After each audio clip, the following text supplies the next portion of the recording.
Mesdames, messieurs, j'espère que vous allez tous très bien. On se retrouve aujourd'hui pour une nouvelle vidéo autour de la dernière saison de Stranger Things. On a aujourd'hui un programme absolument dingue. On va revenir sur une scène qui a été partagée cette nuit avec Karen, avec Holly et avec quelqu'un d'autre. Mais bref, on va en parler, il y a vraiment des choses très intéressantes à dire là-dessus. Et on va aussi revenir sur les premiers avis de l'épisode 1. En effet, pas mal de petits chanceux ont eu la chance de découvrir le premier épisode de la saison 5 et on a les premiers retours. Évidemment, cette vidéo est garantie sans spoiler pour la simple et bonne raison que je n'ai pas vu les spoilers qui ont tourné. J'ai essayé de les éviter au maximum, donc on a des avis sans spoiler évidemment. Les amis, n'hésitez pas, le petit like, le partage et vous le savez, l'abonnement. L'objectif sur la chaîne, c'est d'atteindre les 20 000 abonnés avant le mois de juillet 2026. Donc si vous n'êtes pas abonné, n'hésitez pas à m'aider dans cet objectif les amis. Sans perdre plus d'un instant, on se lance dans cette nouvelle vidéo décryptage des dernières news de la saison 5 de Stranger Things.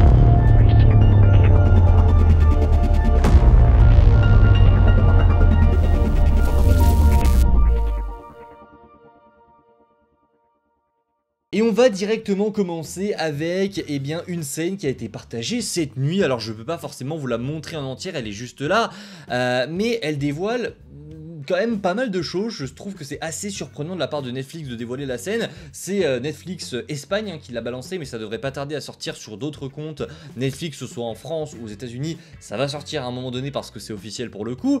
Et donc ils nous ont balancé une scène où on voit un démon gorgon arriver. Vous le voyez juste ici. Il débarque chez quelqu'un, vous allez très vite comprendre où est-ce qu'ils sont, et donc on le voit regarder un bain, regarder un petit peu autour de lui ce qui se passe. Il est en train de chasser très clairement, il casse, vous le voyez juste ici, une porte, et juste après on se rend compte, même si on avait déjà un petit peu deviné, que ce démon gorgon qui se trouve donc dans une maison, il casse même une douche, vous voyez, hein, il est là, là il va casser la vitre de la douche, il cherche quelqu'un, il est en train de chasser, et on va découvrir juste après qu'il est juste au-dessus. Vous le voyez, ça c'est la scène qu'on avait vue dans le teaser trailer. Il est juste au-dessus de Karen et de Holly. Ce qui veut donc dire, enfin, alors, est-ce que ça confirme que la disparition, la fameuse disparition dans cet épisode 2, c'est la disparition d'Holly? Je pense dans tous les cas que oui. Maintenant, on n'a pas vraiment de contexte sur tout ça. Pourquoi est-ce qu'un démon gorgon vient chasser Karen ou Holly? Parce que c'est vrai, ça pourrait être Karen aussi, hein. Apparemment elle aurait une importance à jouer dans cette saison 5, à voir à quoi elle va servir, est-ce que vraiment il y a un secret derrière Karen? On verra, n'hésitez pas d'ailleurs en commentaire à m'écrire vos meilleures théories sur cette saison 5, mais honnêtement ça confirme évidemment qu'un démon gorgon va s'en prendre à la famille Wheeler, ça confirme que soit Karen soit Holly va probablement se faire enlever.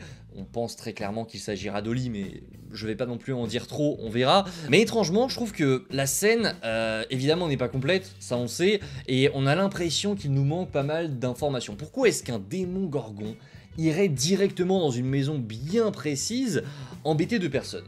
Alors soit c'est qu'on veut te montrer que maintenant Hawkins est hyper exposé et que du coup il y a des démons gorgons qui chassent dans les rues et que ça peut être hyper dangereux, soit, et c'est l'hypothèse qui à mon avis est la plus probable, Vecna envoie directement des démons gorgons chasser des cibles qui pourraient toucher nos personnages principaux.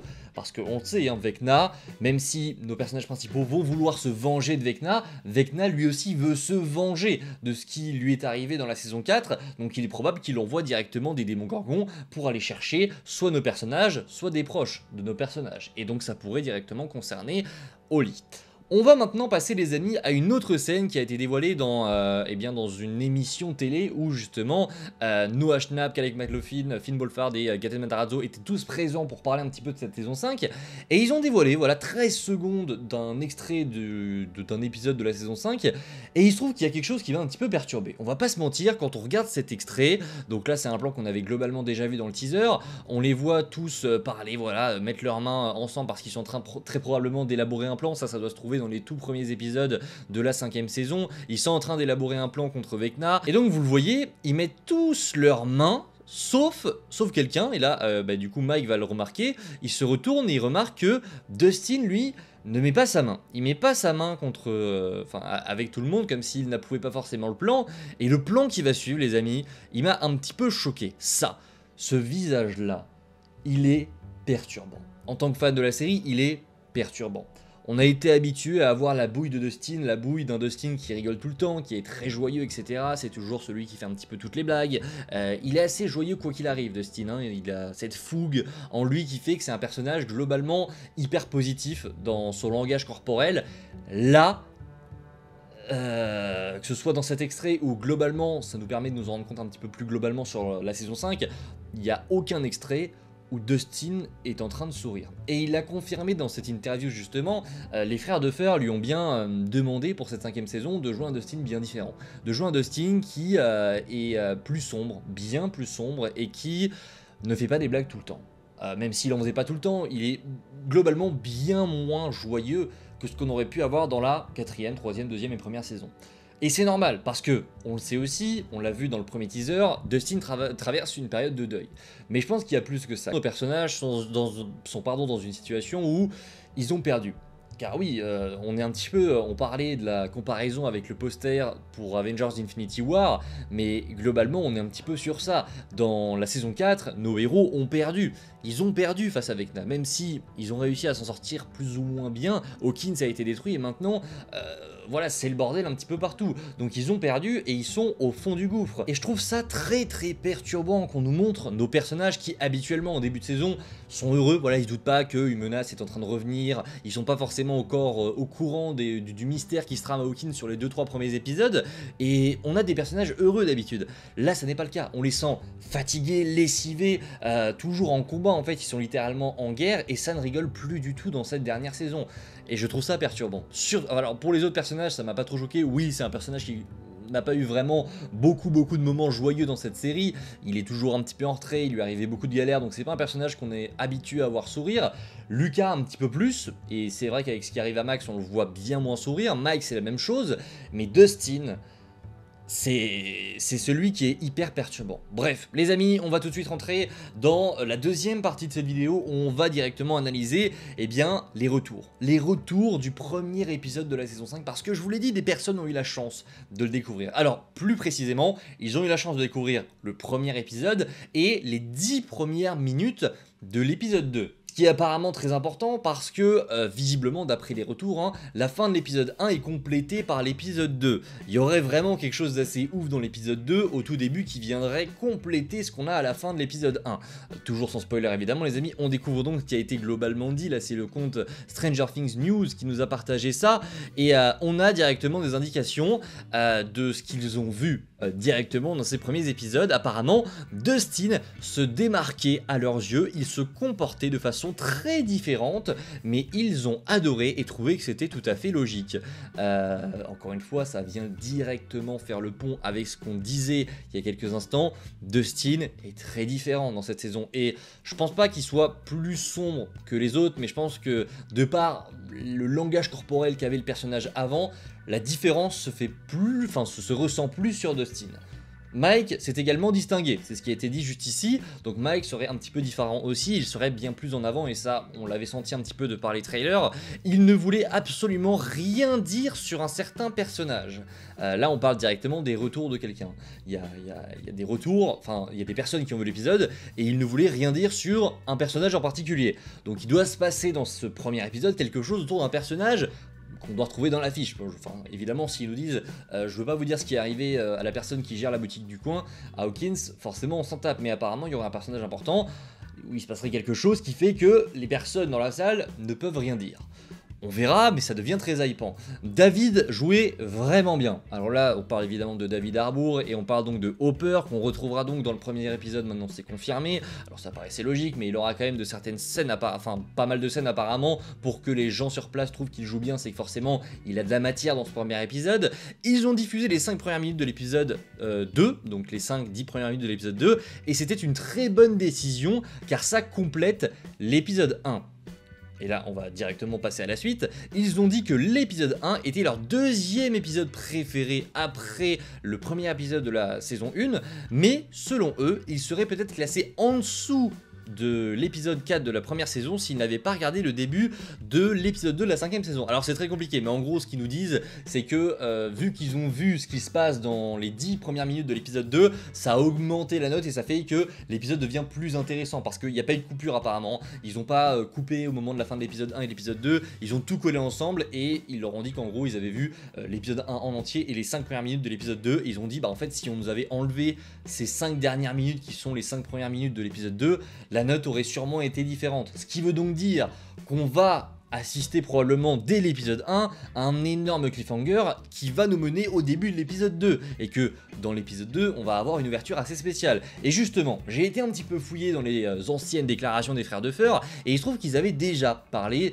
de ce fameux premier épisode et de l'épisode 2. Visiblement ça date de quand? Ça date du 5 août 2025, donc juste après le premier teaser. Ils avaient déclaré, les frères Duffer, les 2 premiers épisodes de la saison 5 de Stranger Things sont déjà disponibles, ça veut dire qu'ils étaient déjà montés à l'époque, et ils ont déclaré l'épisode The Crawl est notre premier épisode préféré et le plus riche en événements depuis la première saison. Ce qui veut donc dire qu'on est sur un épisode d'ouverture qui est globalement hyper riche, il va se passer beaucoup de choses.